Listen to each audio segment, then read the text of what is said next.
మత్తయి సువార్త 27వ అధ్యాయము 51వ వచనం.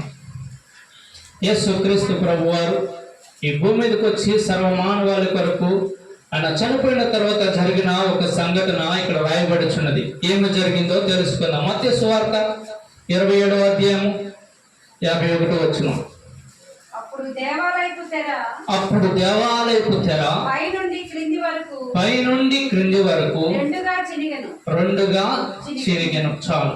ఇక్కడ యేసుక్రీస్తు ప్రభువారు ఈ భూమి మీదకి వచ్చి సర్వమానవాళి కొరకు తన ప్రాణమును అప్పగించిన తర్వాత ఆయన తండ్రి నా ఆత్మను నీ చేతికి అప్పగించుచున్నానని ఆయన మాట్లాడిన తర్వాత వెనువెంటనే జరుగుతున్న కార్యము, ఆయన ప్రాణము విడిచిన తర్వాత జరుగుతున్న కార్యం ఏమిటంటే దేవాలయపు తెర అనేది ఒకటి ఉందంట. ఆ దేవాలయపు తెర రెండుగా చినుగుతుందంట. అసలుకి నిజము చెప్పాలంటే బైబిల్ గ్రంథములో ఈ మాటను ఎందుకని లెక్కించారు? ఎందుకంటే ఆ సమయంలో భూకంపాలు వచ్చినట్లు రాయబడి ఉన్నది. భూకంపాలు వచ్చినప్పుడు జనరల్ గా ఒక గృహంలో అనేది కూలిపోవడము సహజమే. కొన్ని జరుగుతాయి, విపత్తులు అనేవి జరుగుతాయి. అయినను కూడా దేవాలయపు తెర రెండుగా చిరిగిననే సంఘటన మరి ఎందుకని దేవుడు ఇంత ప్రాముఖ్యముగా గ్రంథములో లెక్కించాడంటే దీని వెనుక ఒక గొప్ప కారణం ఉందంట. దీని విషయమే ఈ దేవాలయపు తెర ఒక దినమున చిరిగిపోతుందని కూడా ప్రవచన వాక్యం అనేది కూడా ఉందంట. యెషయా గ్రంథము 25వ అధ్యాయము 7వ వచనం. మనం ముందుకు వెళ్ళడానికి ప్రయత్నం చేద్దాము. యెషయా గ్రంథము 25వ అధ్యాయము 7వ వచనం. సమస్త జనములను కప్పుచున్న ముసుకును సమస్త జనముల మీద పరచబడిన తెరను ఈ పర్వతం మీద అనగా యెరూషలేము అనే ఒక ప్రాంతం మీద, లేదంటే ఆయన సంఘం అనే ఆ పర్వతం మీద ఆయన ఒక దినమునకు తీసేయాలని యేసుక్రీస్తు ప్రభువారి భూమి మీదకి రాకముందులే 700 సంవత్సరముల ముందే ఒక ప్రవచన వాక్యం అనేది యెషయా భక్తులు మాట్లాడుతున్నాడు. ఏమని మాట్లాడుతున్నాడంటే రెండు విషయాలు జరుగుతున్నాయి ఇక్కడ. సమస్త జనములను ఒక ముసుగు కప్పుచున్నదంట. సమస్త జనముల మీద ఒక తెర అనేది పరచబడి ఉన్నదంట. సాధ్యమైతే దేవుని కృప అయితే మరి ఒక వారమున ముసుగు అనేది ఏమిటి అనేది కూడా తెలియపరచడానికి నేను ప్రయత్నం చేస్తా. ఇదేమున సమస్త జనముల మీద పరచబడిన తెరను ఆయన ఒక దినమున తీసివేస్తారని మాట్లాడిన తర్వాత యేసుక్రీస్తు ప్రభువారంట ఈ భూమి మీదకి వచ్చి సర్వమానవాళి కొరకు రక్తము చిందించిన తర్వాత ఈ దేవాలయపు తెర అనేది చిరుగుతుందంట. ఇందులో గొప్ప విచిత్రం ఏముంది? అసలు ఏమిటి ఈ దేవాలయపు తెర అనేది ఏమిటి? పాత నిబంధన గ్రంథములో ఈ దేవాలయపు తెరను గురించిన మాటలు ఏమై ఉన్నది? సమస్త జన్మలను ఈ తెర ఎందుకని కప్పి ఉన్నది? అసలు యేసుక్రీస్తు ప్రభువారు ఈ భూమి మీదకి వచ్చి సర్వమానవాళి కొరకు రక్తం చిందించిన తర్వాత ఎందుకని ఈ దేవాలయపు తెర రెండుగా చిరగాలి అనేది రాత్రి కాలంలో కొన్ని విషయాలు మనము తెలుసుకుందాం. అయితే ఆది నుండి నేను కొన్ని విషయాలు జ్ఞాపకం చేయడానికి ప్రయత్నం చేస్తా. ఓ మనుషులారా, ఓ విశ్వాసులారా, ఓ దేవుని పిల్లలారా, ఈ శబ్దంతో వినుచున్న ప్రతి బిడ్డలారా, మీరందరూ కూడా చాలా జాగ్రత్తగా వినండి. ఈ రాత్రి కాల సమయంలో ప్రభు మీతో మాట్లాడబోచున్నాడు. హల్లెలూయా. ఇక్కడ ఆది యందు ఆయన నరులను సృష్టించాడు. నరులను సృష్టించిన తర్వాత ఆయన ఒక మంచి జీవితం అనుగ్రహించాడు. ఏదైనా వనములో ఒక మనుషునికి ఒక మంచి జీవితము అనుగ్రహించిన తర్వాత ఆ కాలంలో పాపము లేదు, మరణము లేదు, శాపము లేదు, వ్యాధి లేదు, ఏమీ లేదు. దేవుడు ఒక మంచి జీవితము మనుషులకు అప్పగించాడు, అనుగ్రహించాడు. నీవు ఫలించి అభివృద్ధి పొంది విస్తరించుడని మాట్లాడిన తర్వాత కొన్ని దినములకు అపవాది చేత ఆదాము అవ్వ మోసగింపబడి మరి పాపంలోనికి వచ్చిన తర్వాత కొంతకాలము దేవుడితో సహవాసం చేయడానికి ఇంకెవరు లేరంట. ఎవరు లేని తర్వాత ఆదామును కనుగొన్న తర్వాత ఆదాము పాపమునకు అప్పగింపబడి ఉన్నాడు. తర్వాత ఇంకెవరైనా భక్తులు ఉన్నారనగా చూడగా ఒక్కొక్క భక్తుని దేవుడు చూస్తా ఉన్నాడు. ఒక్కొక్క భక్తుని చూస్తా ఉన్న కాలంలో ఆనోక్ అనే భక్తుడు వచ్చాడు. ఆనోక్ అనే భక్తుడి కాలంలోకి వచ్చిన తర్వాత ఆనోకు ఒక్కడ మాత్రమే దేవుడితో సహవాసం చేయుట చూశాడంట దేవుడు. ఆనోకు ఒక్కడే దేవుడితో సహవాసం చేయుట చూసిన తర్వాత ఆనోకుని ఏమనుకున్నాడు ఏంటో దేవుడు, అయ్యో ఈ భూమి మీద పాపం అనేది భయంకరంగా ఉన్నది. ఒకవేళ ఈ మనుషుని కూడా నేను ఈ భూమి మీద విడిచిపెట్టేస్తే ఈ మనుషుడు కూడా నాతో సహవాసం చేయడానికి ఉండడు అని ఆనోకును తీసుకుని వెళ్ళిపోయాడు దేవుడు. తర్వాత కొంతకాలమునకు మరలా ఎవరైనా ఈ భూమి మీద దేవుడితో సహవాసం చేయడానికి ఎవరైనా ఉన్నారా అని ఆయన చూస్తా ఉండగా ఒక భక్తుడు కనిపించాడు మరలా. ఆ భక్తుని పేరేంటంటే నోవాహు. ఈ నోవాహు అందరి యందు లేదంటే ఆ ప్రాంతముల యందు పాపం భయంకరంగా విస్తరిస్తున్నప్పటికీ కూడా నోవాహు మాత్రము దేవుని యందు నమ్మకము కలిగిన వాడుగా, నీతిమంతుడిగా, పాపము జోలికి వెళ్లకుండా మరి యథార్థవంతుడిగా జీవించడం దేవుడు చూసిన తర్వాత, అయ్యో ఈ భూమి మీద నరుని యొక్క హృదయం అంతా కూడా బహు ఘోరమైనది, చెడ్డది అని దేవుడు చూసి ఈ భూమి మీద ఉన్న జనములందరినీ కూడా నేను హతము చేయాలనుకున్నాడు. దేవుడు చేసేయాలని ఏం చేశాడంటే నోవాహు యొక్క నీతిని బట్టి, ఆయన ప్రేమమయుడు గనక, కనికరము కలిగిన దేవుడు గనక ఆయనతో సహవాసం చేస్తున్న ఆ కుటుంబాన్ని, నోవాహును బట్టి ఆ కుటుంబాన్ని కూడా రక్షించుకుని ఒక ఓడలో ఆయన బయటికి తీసుకురావడం జరిగింది, ఆ జల ప్రళయంలో నుంచి రక్షించుకుంటూ. తర్వాత కొంతకాలానికి ఎవరైనా ఉన్నారని చూస్తూ ఉండగా మరలా ఎవరు దొరకట్లేదు దేవుడితో సహవాసం చేయడానికి. మరలా ఎవరు దొరకపోవటం చూసి దేవుడు అబ్రహామును కనుగొన్నాడంట. అబ్రహామును కనుగొన్న తర్వాత అబ్రహాముతో ఆయన ఒక నిబంధన ఆరంభించాడు.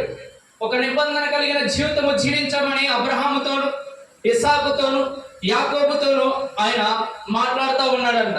ఈ ప్రయాణంలో అబ్రహాము జీవితం గతించిపోయింది, సహవాసం చేసిన తర్వాత ఇస్సాకు జీవితం గతించిపోయినది, యాకోబు జీవితం గతించిపోయినది.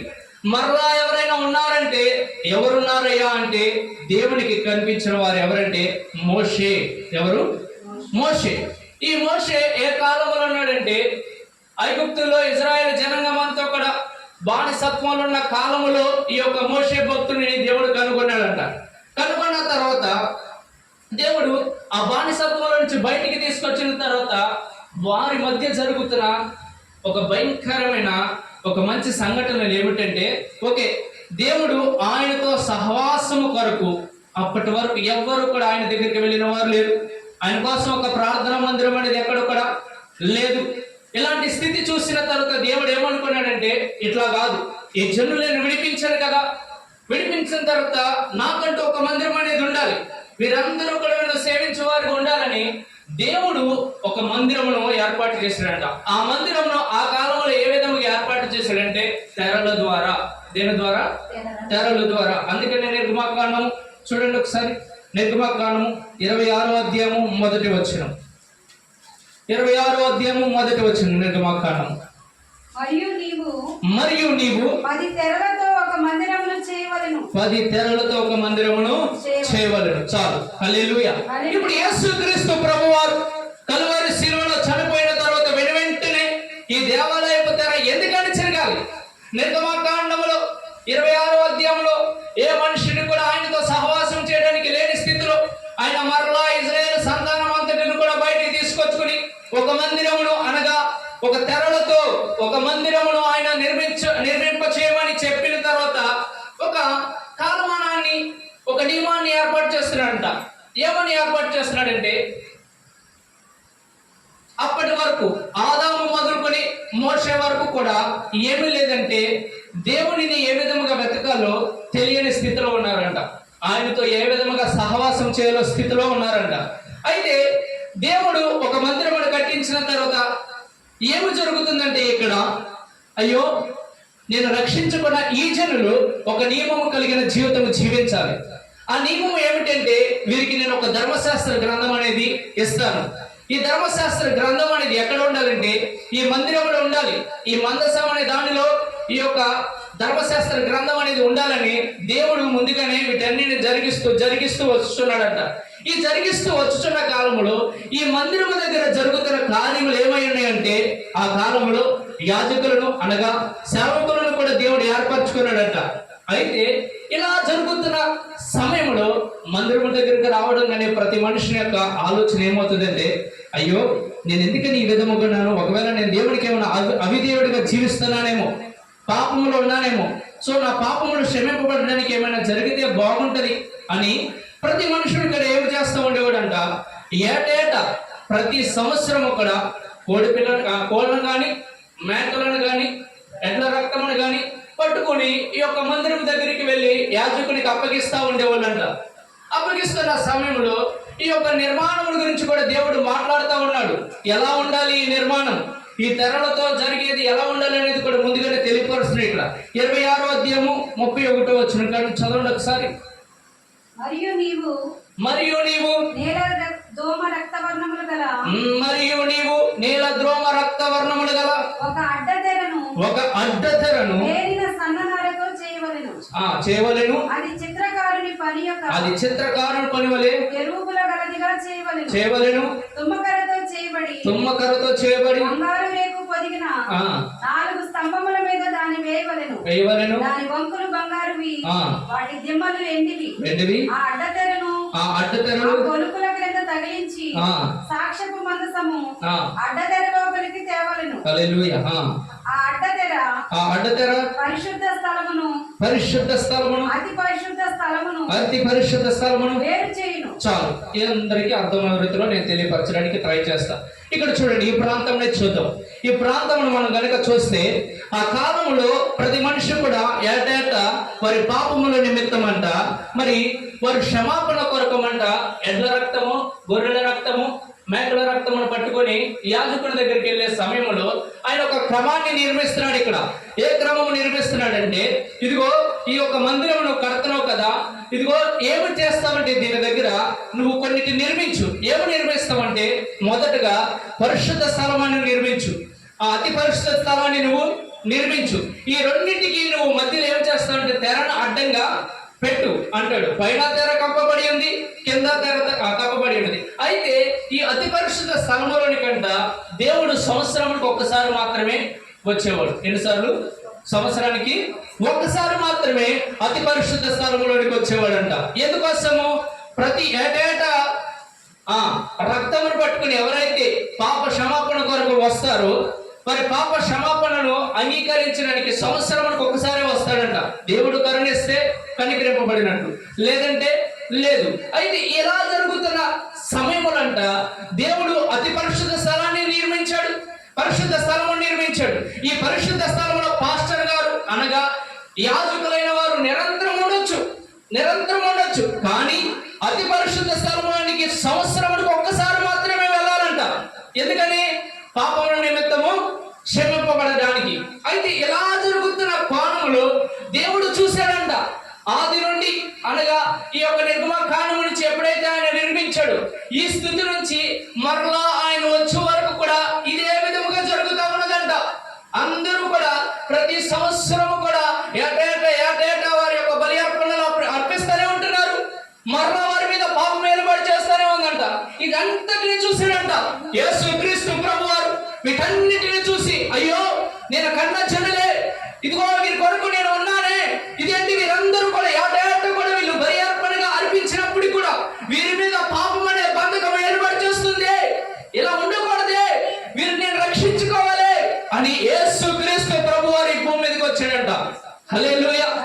వచ్చిన తర్వాత ఏమవుతుందంటే ఒకసారి చూడండి, ఆయన వచ్చే సమయానికి ఏ విధంగా కూడా ముందుకు వెళ్ళి ప్రయత్నం చేద్దాం తెలుసుకోవడానికి. ఒకసారి చూడండి, ఎబ్రీయులకు రాసిన పత్రిక 10వ అధ్యాయము 1వ వచనం ఒకసారి చదువుతాం. మరింతగా ముందుకు ధర్మశాస్త్రము రాబోచున్న మేలులు ఛాయగలదియే గాని ఆ వస్తువుల నిజ స్వరూపము గలది కాదు. ఆ యాజకులు ఏటేటా ఎడతెగకుండా అర్పించు ఒక్కటే విధమైన బలులు వాటిని తెచ్చు వారికి ఎన్నడూ సంపూర్ణ స్థితి కలుగుదే నేరవు. ఏం చేయట్లేదండి ఇక్కడ. ప్రతి సంవత్సరం కూడా అక్కడున్న వారందరూ కూడా ఏటేటా మేకల రక్తమును పట్టుకొస్తున్నారు, గొర్రెల రక్తమును పట్టుకొస్తున్నాడు, వధువు పశువుల రక్తమును పట్టుకుని వస్తున్నారు, కోడెల రక్తమును పట్టుకుని వస్తున్నారు. అయితే ఎవ్వరు చేస్తున్నా ఈ బలి అర్పణ బట్టి వారికి సంపూర్ణము కావట్లేదంట.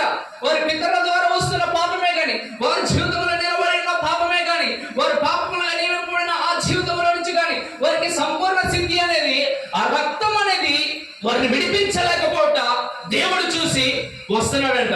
వచ్చి ఆయన ఏం చేసేటప్పుడు కలువరి శిలువలో సర్వమానవాళి కొరకు ఆయన తన రక్తము చిందించిన తర్వాత ఏం ఇప్పుడు సంవత్సరం వరకు ఒక్కసారి మాత్రమే ఎవరు వెళ్ళాలి? యాజకుడు వెళ్ళాలి. ఎక్కడికి వెళ్ళాలి?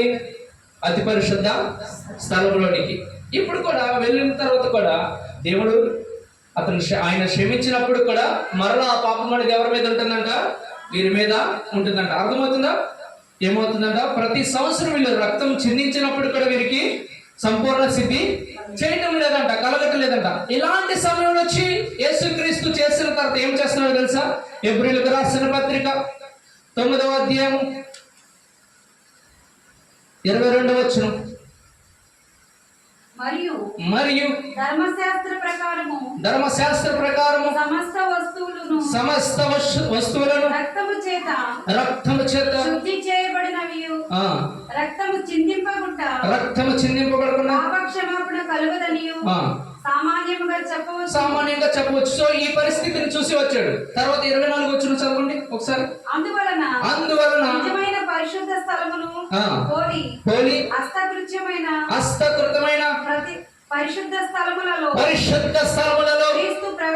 క్రీస్తు ప్రవేశింపలేదు. కానీ ఇప్పుడు మన కొరకు దేవుని సముఖమందు కనబడుటకు ప్రవేశించాడు. హల్లెలూయా, హల్లెలూయా.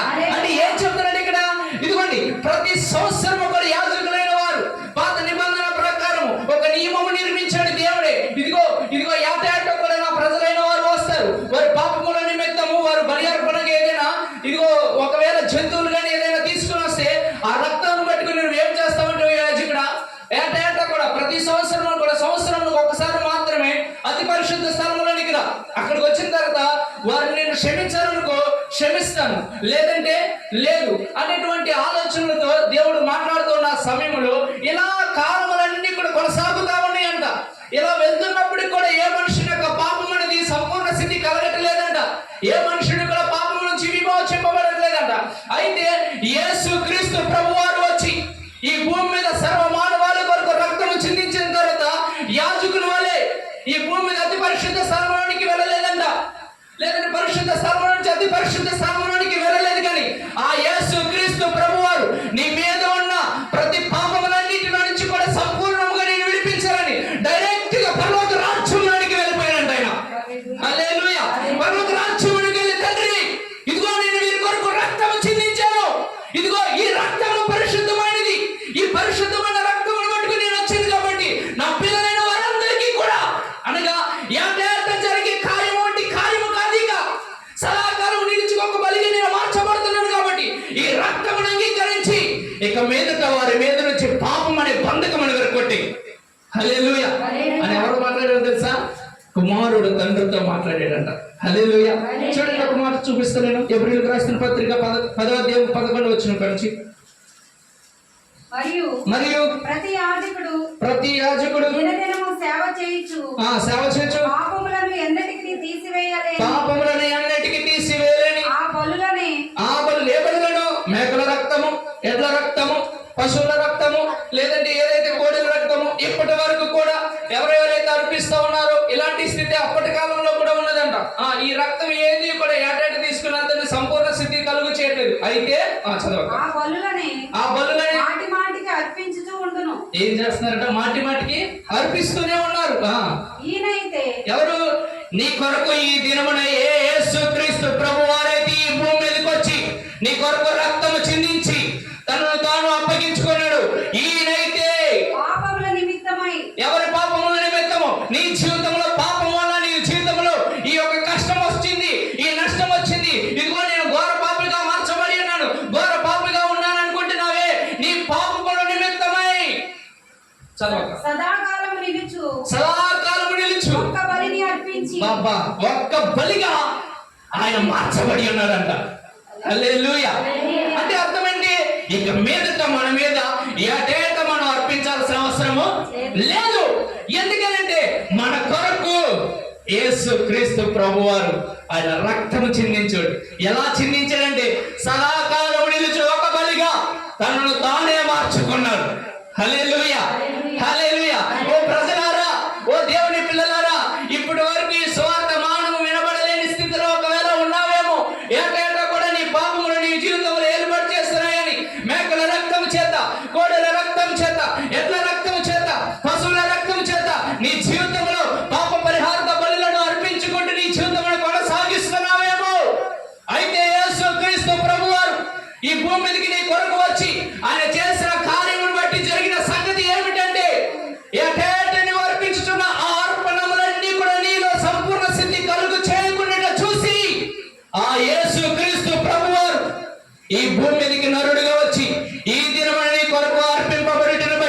నీవు ఏటేటా అర్పించు బలులన్నిటిలో నుంచి కూడా నేను ఈ రాత్రి కాల సమయంలో విడిపించి ఉన్నాడు.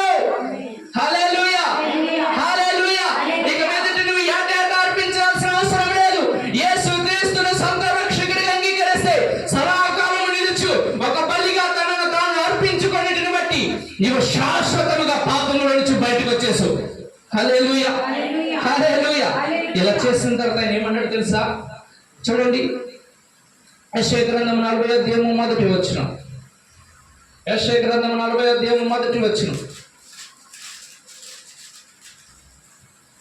మీ దేవుడు సెలవిచ్చిన మాట ఏదనగా, ఈ రాత్రి కాల సమయంలో దేవుడు ఎక్కడ ఉన్నాడో నాకు తెలియట్లేదయ్యా, నా జీవితం ఎట్ట అయిపోయిందయ్యా, నా పరిస్థితి ఎలాగే ఉందయ్యా అని ఒకవేళ అనుకుంటున్నామేమో. లేదంటే ఒకవేళ నీ జీవితంలో యేసుక్రీస్తు ప్రభువారిని సొంత రక్షకుడిగా అంగీకరించినప్పటికీ కూడా నీ జీవితంలో పాపం అనేది ఏలుబడి చేస్తున్నట్లయితే, నీ జీవితంలో నాశనం అనేది ఏలుబడి చేస్తున్నట్లయితే, నీ జీవితమునకు ఏ స్థితి లేని స్థితిలో ఒకవేళ ఉండినట్లయితే, ఆధారం లేని స్థితిలో ఒకవేళ ఉండినట్లయితే, నీ జీవితమునకు ఎవరు సహాయం చేయలేని స్థితిలో ఒకవేళ ఉండినట్లయితే, నీ దోషములన్నీ కూడా నిన్ను నాశనం చేస్తున్నట్లు నీకు కనబడుతున్నట్లయితే, నీ పాపములన్నీ కూడా నిన్ను గోతులోనికి తీసుకువెళ్ళిపోయేటట్టు నీకు కనబడుతున్నట్లయితే, ఈ దేవుడైన యెహోవా ఈ రాత్రి కాల సమయంలో నీతో మాట్లాడుతున్నాడు. ఎలా మాట్లాడుతున్నాడు తెలుసా?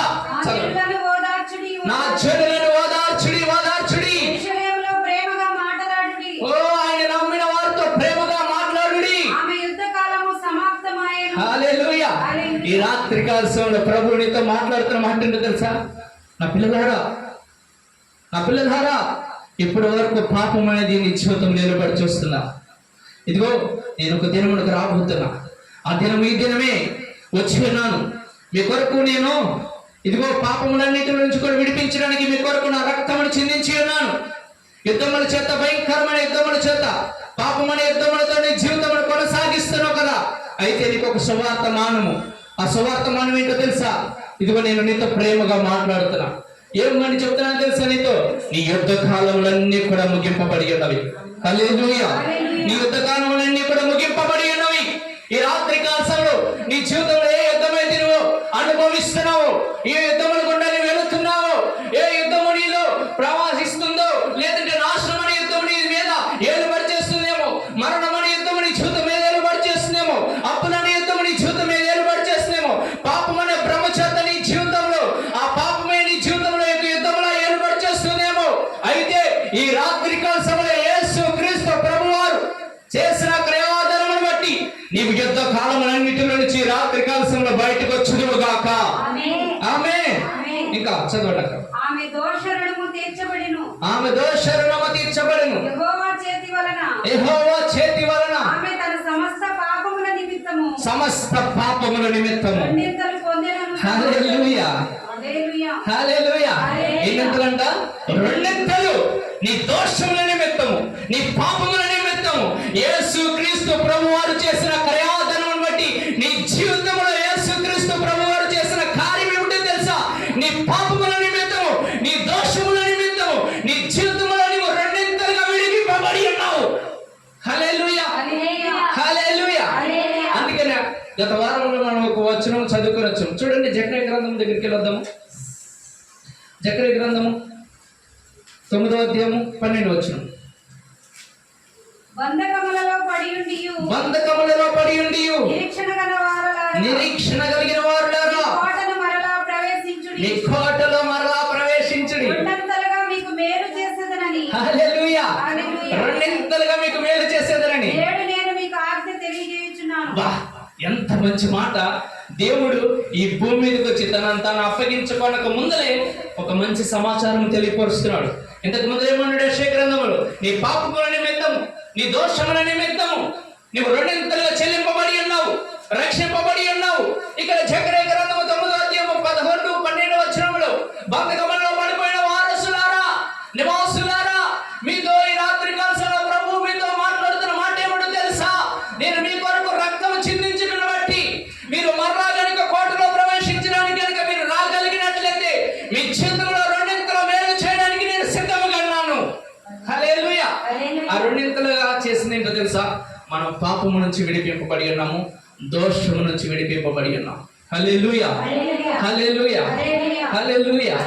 ఇంత గొప్ప గొప్ప కార్యము చేసిన దేవుడు ఏమన్నాడు తెలుసా? మనమేంటో ప్రతి దినము కూడా మనం చేసిన పాపముల నిమిత్తం బాధపడుతూ ఉంటున్నాం. మంచిదే, పాపముల నిమిత్తం మనం పశ్చాత్తాపడము ఇవన్నీ చేయడం మంచిది. అయితే ఆయన ఏ విధముగా ఉన్నాడు మన జీవితంలో? ఆయన ఏ విధముగా కార్యము జరిగించడానికి సిద్ధంగా ఉన్నాడు? మన పాపములను మనం జ్ఞాపకం చేసుకుంటున్నాం, కానీ ఆయన జ్ఞాపకం చేసుకుంటున్నాడా లేదా? చాలా మంది జీవితంలో పాపం అనేది ఆ వ్యక్తి జీవితాన్ని కృంగదీసేస్తుందట. పాపమును జ్ఞాపకం చేసుకుంటా ఉంటే ఒక మనుషుని జీవితం ముందుకు వెళ్ళదు. ఏమందు? ఒక మనుషుని జీవితము ముందుకు వెళ్ళదు. అందుకని భక్తుడైన పౌలు ఈ విధంగా మాట్లాడుకొని ఉన్నాడు. తన బ్రతుకులో ఏ విధంగా మాట్లాడుకున్నాడంటే భయంకరమైన పాపములో మొదటి వాడిగా మాట్లాడుకున్నాడు. చూడండి ఒకసారి ఆ వచనం జ్ఞాపకం చేస్తున్నాడు పరిశుద్ధాత్ముడు. ఒకసారి అడుగుతుంది. గలతీయులకు రాసిన పత్రిక తీరు, గలతీయులకు రాసిన పత్రిక. Thank you Jesus.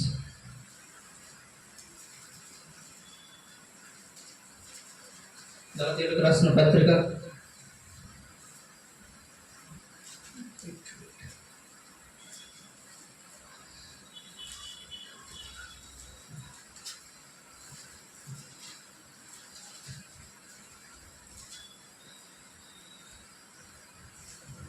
జీసస్. హల్లెలూయా.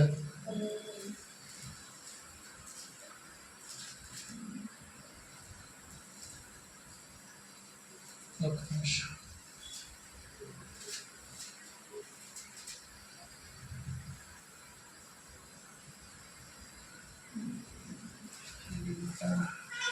అతను అంటాడు, పౌలు భక్తుడు అంటాడు ఒక చోట, అతి పాపాత్ముల్లో నేను ప్రథమమైన వాడిని అంటాడు. ప్రథముగా ఆ వాక్యం అతని దగ్గరికి వచ్చి అతను క్షమించి ఉన్నదని మాట్లాడతాడు.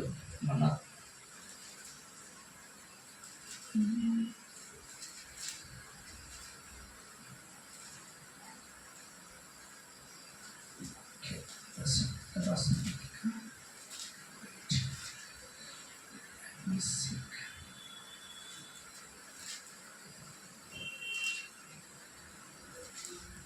ఓకే. అయితే ఆ వ్యక్తి అంటాడు అనమాట మాట, ఏమంటాడు?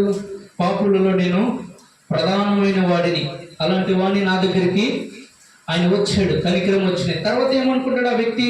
ఇదిగో ప్రభా, ఇదిగో నా పాతకాలం అంతటి నేను మర్చిపోతున్నాను, ఇదిగో వెనుకున్న వాటిని నేను మరిచి ముందున్న వాటికి నేను పరిగెత్తుతానయ్యా అనుకుంటాడు. ఎందుకని ఈ మాట అంటున్నాడు? మన జీవితంలో ఎప్పుడైతే మనము పాపమును జ్ఞాపకం చేసుకుంటా ఉంటామో ఆ పాపం అనేది మన జీవితంలో అంట మరింతగా మనం ముందుకు వెళ్ళకుండా ఆపివేస్తుంట. గతం ఎప్పుడు కూడా మన జీవితంలో ఏలుబడి చేయడానికి చూస్తుందంట. ఈ రాత్రికాల సమయంలో ప్రభువు కూడా నీతో మాట్లాడుతున్న మాట ఏమిటో తెలుసా? నీ జీవితంలో నువ్వు పాపముల విషయమై రెండంతలుగా క్షమింపబడి ఉన్నావు. రెండంతలుగా క్షమింపబడి ఉండడం మాత్రమే కాదు, నేను నీ పాపములను ఏ విధంగా చూస్తున్నాను తెలుసా? నీవైతే జ్ఞాపకం చేసుకుంటున్నావు, కానీ నేను ఏ విధంగా ఉన్నాను తెలుసా అని ఎబ్రీయులకు రాసిన పత్రిక దీన్ని ఒకసారి, ఎబ్రీయులకు రాసిన పత్రిక 10వ అధ్యాయం 17వ వచనం చదవండి ఒకసారి.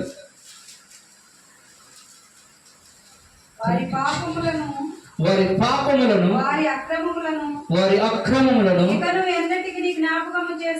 అని ప్రభువు చెబుతున్నాడు. హల్లెలూయా. ఎలా చేసుకోవడం? ఇంక ఎన్నడూ కూడా జ్ఞాపకము చేసుకున్నాడంట. చూడండి ఇక్కడ తిమోతికి రాసిన పత్రిక ఏంది? తిమోతికి రాసిన పత్రిక 1వ అధ్యాయం చూడండి, ఈ 15వ వచనం చదవండి. 1వ అధ్యాయం 15వ వచనం ఒకసారి ఈ వచనం ఇక్కడ చదివి ముందుకు పాపులను రక్షించుటకు వచ్చునను వాక్యము నమ్మదగినది అట్టి వారిలో హల్లెలూయా. ఈ రాత్రికాల సమయంలో నీ జీవితంలో కూడా ఒకవేళ ప్రధాన పాపిగా నీ జీవితంలో నువ్వు చూసుకుంటున్నావా? నీ జీవితంలో నువ్వు చేసిన ప్రతి ఒక్క పాపము దోషము ఎవరు కూడా నా అంత పాపి ఎవరు లేరయ్యా అనేటువంటి ఆలోచనలో నువ్వు ఉన్నావా? అయితే నీతో మాట్లాడుతున్న మాట ఏమిటో తెలుసా?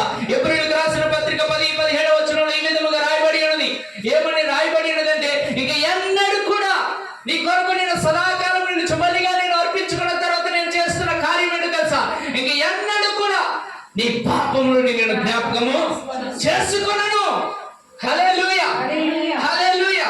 ఈ రాత్రి కలిసిలో నువ్వు ఎంత ఘోర పాపివైనా, ఒకవేళ వ్యభిచారమైనా, ఒకవేళ మరణము స్థితిలో అనేకులు హత్యలు చేసిన వాడివైనా, ఈ రాత్రి కలిసి ఎంత ఘోర పాపివైనా నా ప్రభు నిన్ను క్షమించడానికి చేయడానికి సిద్ధము కలిగి ఉన్నాడు ఆయన.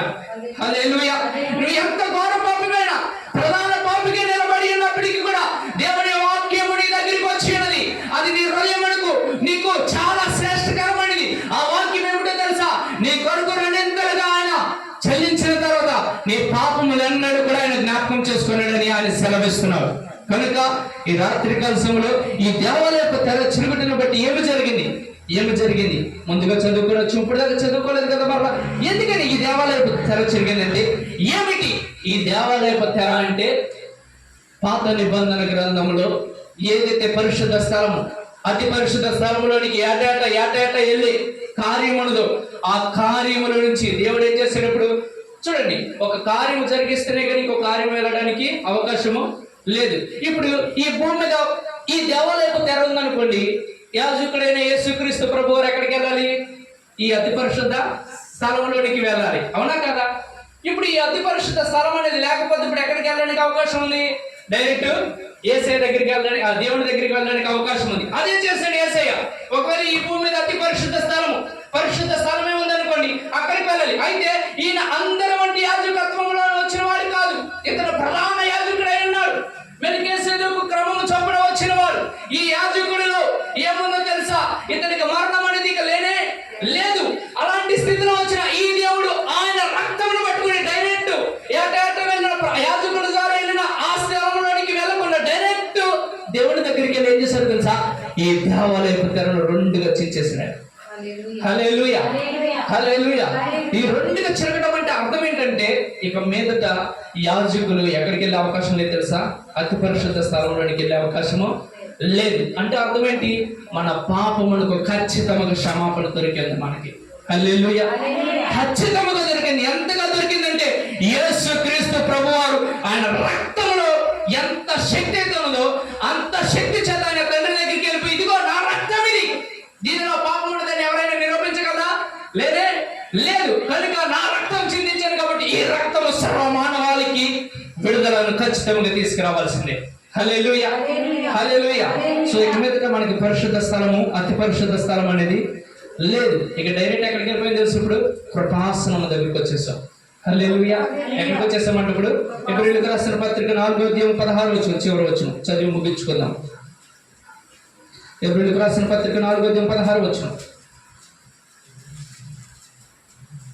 ఎబ్రీయులకు రాసిన పత్రిక 16.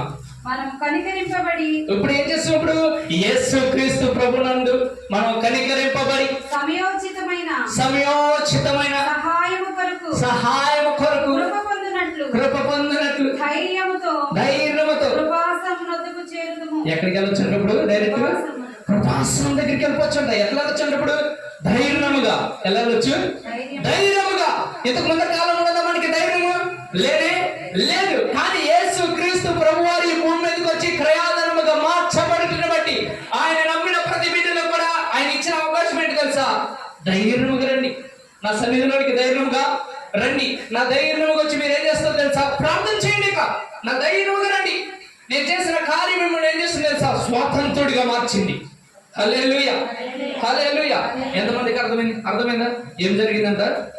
కలువరి శిలువలో ఆయన చనుకోటును బట్టి దేవాలయపు తెర చిరిగిన దానిలో నా గొప్ప రహస్యం ఏమిటంటే ఆ దేవాలయపు తెర ఏటేట మనలను అక్కడికే తీసుకెళ్ళింది. కానీ యేసుక్రీస్తు ప్రభువారి యొక్క బలియాగము మనల్ని డైరెక్ట్ గా కృపాసనం దగ్గరికి నడిపించింది. హల్లెలూయా. హల్లెలూయా. ఇప్పుడు మనం పరిశుద్ధ స్థలంలోనికి, అతి పరిశుద్ధ స్థలంలో కలిగింది అతి శ్రేష్టమైన కృపాసనం దగ్గరికి వచ్చేసాం. హల్లెలూయా. ఈ మాటలు దేవుడు దీవించి ఆశీర్వదించును గాక. ఆమేన్. మొక్కలతో అందరూ కూడా చిన్న ప్రార్థన చేసుకుందాం. ఈ రాత్రి మాట్లాడిన మాటను బట్టి అయ్యా ఇంత గొప్ప కార్యమును నా జీవితంలో జరిగించావయ్యా, ఇంత గొప్ప కార్యము నా జీవితంలో జరిగించావయ్యా, ఇంత గొప్ప కార్యము జరిగించినందుకు స్తోత్రమయ్యా. ఇంతకాలం ఆ దేవాలయపు తెర ఎందుకు చిరిగిందో నాకు అర్థం కాలేదయ్యా. కానీ ఈ రాత్రి కాల సమయంలో నీవు మాట్లాడేవయ్యా.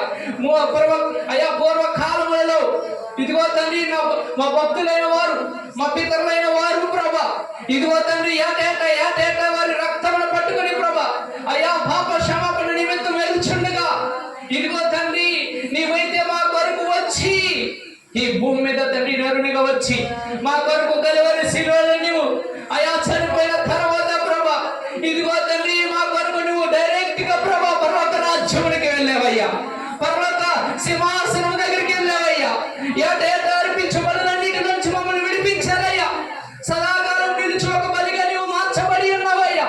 అవునయ్యా, మా పాపములన్నిటిని క్షమించినందుకు స్తోత్రమయ్యా.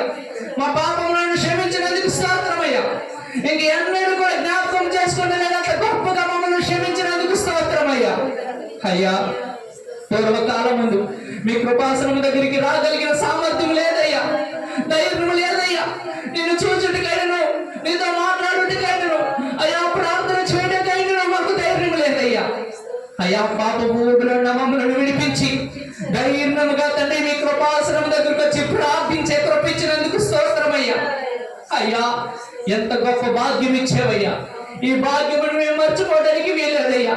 ఈ రాత్రి కాలంలో ప్రభా, ఎవరైతే ఈ ప్రార్థనలో ఏకీభవించారో అయ్యా, వారిలో ఇప్పటి వరకు వారు ప్రధాన పాపులుగా తండ్రి ఎవరైనా ఈ ప్రార్థనలో ఏకీభవించి శబ్దం ద్వారా వింటున్నారేమో, ప్రధాన పాపులుగా వారిని చూసుకుంటున్నారేమో. అయితే తండ్రి, నీవు ఈ దినం మనం మాట్లాడుచున్నావయ్యా. నీ పాపములు ఎంత ఘోరమైనను కూడా నేను సదాకాలం నిలుచుపాలిగా నేను మార్చబడి ఉన్నాను. నీ పాపముల నిమిత్తము నేను రెండంతలుగా చెల్లించి ఉన్నాను. నీ ఎంతకాలమన్నీ కూడా సమాప్తమైనది. ఇదిగో నేను నీ జీవితంలో నీవు కోటలోనికి వస్తే, నీవు నాలోనికి వస్తే నేను నీకు రెండంతలుగా మేలు చేస్తానని సెలవిచ్చిన వాడవయ్యా. ఈ దినమున ప్రభ, ఎవరైతే తండ్రి ప్రభ తమ పాపములను ఒప్పుకొని ప్రభ ప్రార్థన చేయుచున్నారు అయ్యా, వారి పాపములన్నీ కూడా క్షమించిన విధమును బట్టి స్తోత్రమయ్యా. ఎవరికైతే తండ్రి ఈ రాత్రి కాలం ఈ వాక్యం అవసరమైనదో వారితో నీవు మాట్లాడినందుకు స్తోత్రమయ్యా. అయ్యా, మాలో ఇక మీదట పాపంలోనికి వెళ్లకుండా పరిశుద్ధముగాను యథార్థముగాను భక్తి యందు నీతి యందు ప్రభ అయ్యా మా జీవితంలో మేము కొనసాగించుకోవడానికి కృపను గ్రహించమని ప్రార్థిస్తూ మమ్మల్ని కనికరించమని మరింతగా మీ కృప చూపించినందుకు వందనాలు స్తోత్రములు చెల్లిస్తున్నామయ్యా. మా కొరకు తండ్రి కలువరి శిలలో మీ రక్తమును కార్చిన విధమును బట్టి కృతజ్ఞత స్తుతులు అర్పిస్తున్నామయ్యా.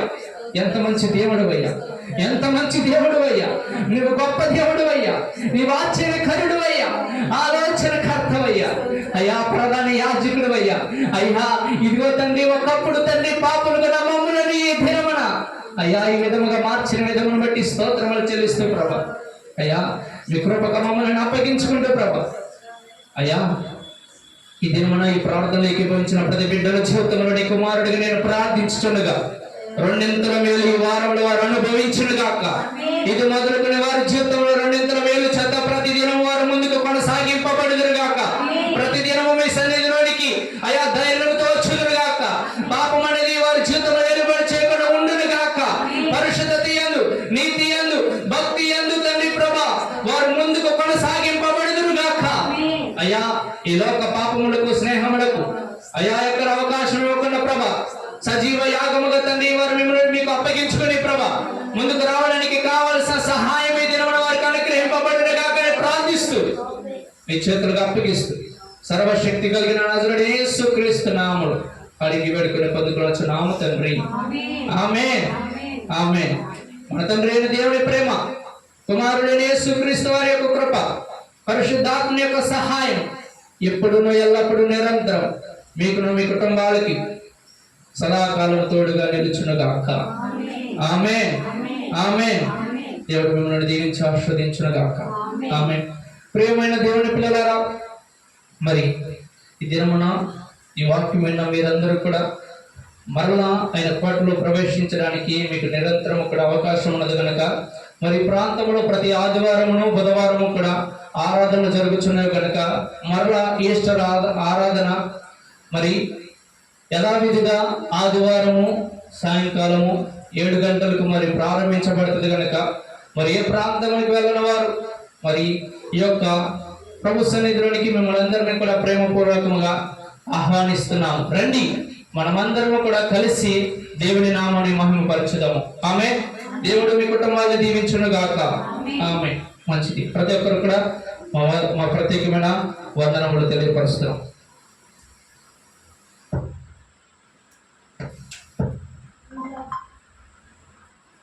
వస్తున్నా